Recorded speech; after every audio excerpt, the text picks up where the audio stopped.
Une place pour chaque chose et chaque chose à sa place. Cette institutrice est prête à accueillir ses élèves de 6e primaire, dont Lyoka, très enthousiaste. Elle est beaucoup plus belle que mon ancienne école. Et puis,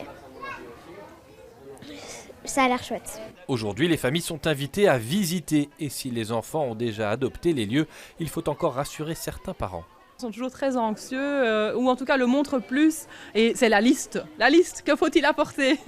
Puis ici, c'est vrai que dans cette école-ci, comme on vient seulement d'ouvrir l'école, etc., il y a encore des choses qu'on doit savoir, etc., et donc ils auront la liste la semaine prochaine, mais franchement, on est à notre aise et il n'y a pas de problème. Cette école fondamentale est flambant neuve, le bâtiment pensé pour le bien-être des petits. Il y a une salle de psychomotricité, des couloirs bien larges et surtout, tout est apaisant, notamment le bois très présent. Ça donne assez confiance et ce qui donne confiance, je pense, c'est le projet de l'école avec le suivi des enfants pour voir si la pédagogie alternative s'adapte bien aux enfants.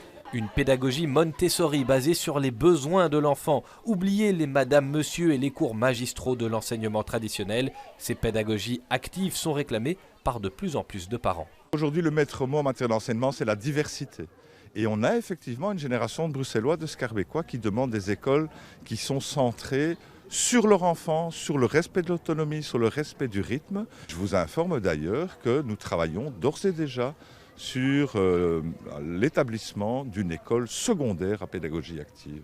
Une offre qui a un coût pour les pouvoirs publics, 3 millions d'euros rien que pour cette école neuve. Mais la variété et la qualité de l'offre d'enseignement sont désormais des exigences manifestes de la population.